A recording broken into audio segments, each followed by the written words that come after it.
Africa has the second highest incidence of skin cancer in the world after Australia.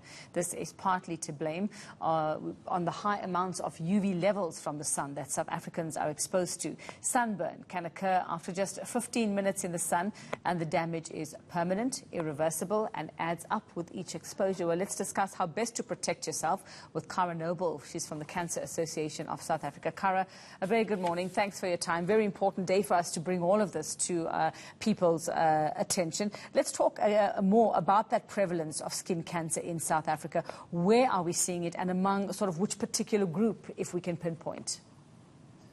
So thank you so much for having me. I'm from the Cancer Association of South Africa, and we actually deal with all kinds of cancers. But if you are speaking specifically about skin cancer, I think it's affecting mainly fair skins.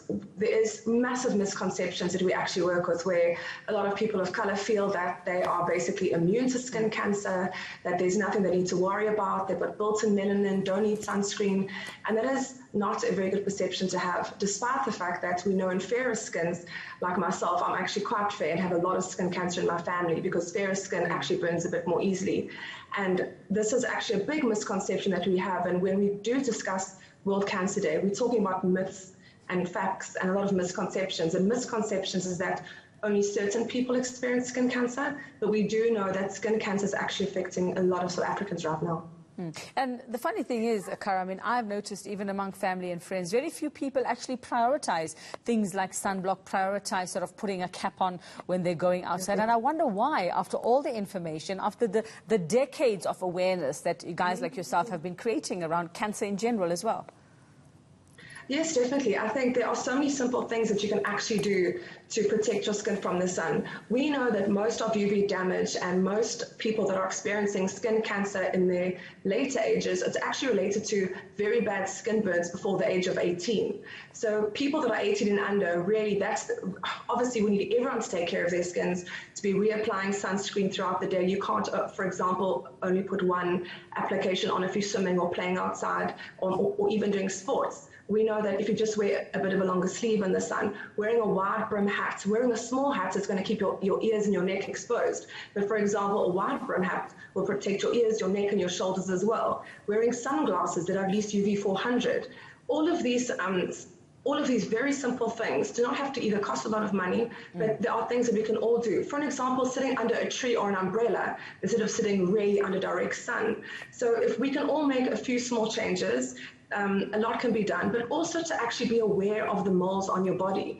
This is a huge challenge. You know, for example, breast cancer, we're examining our breasts every month, we're taking better care of ourselves, but how many people are actually managing their moles and say, wow, this has changed, or this looks different, and maybe I must actually find out about it. We know people are not doing monthly checks, and therefore they don't even know something is changing or something could actually be wrong. And about those monthly checks, and I think let's talk cancer in general then, Cara, and we have to sort of ask about the impact of COVID-19, the impact of lockdown on people actually going out to get those checks done. I would imagine many people have shied away from it, not wanting to enter any type of healthcare facility, even if it meant, you know, possibly saving their lives.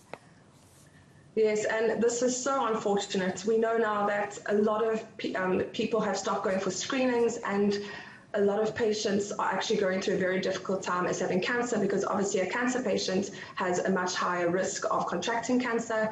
And then you have the normal people that are just like, yes, I'm meant to go for a pap smear, I'm meant to go for a mammogram, or something isn't right, or I feel a lump, but I'm actually really too scared to go to a public health facility or even a private health facility and get it checked out. And this is not only a South African problem, but it's actually an international problem, where there's been a massive drop in non-communicable disease screenings that have actually just been on pause and not been done. So the fraternity, in a way, is actually quite scared, because the bomb that's going to explode when people then now, after 10, 11 or 12 months of having this problem or this challenge, are eventually going to be seen, it's going to mean we're going to have a lot more South Africans in a late-stage cancer, which is already a current problem for the health system. And just back to that point about people being reluctant to sort of, you know, take those precautions when it comes to being out in the sun. I also hear the other argument, yeah, but we need our vitamin D. We all need to get a bit of sun. A little bit of sunshine never killed anyone. I mean, it is possible to take those precautions, am I right, and still get your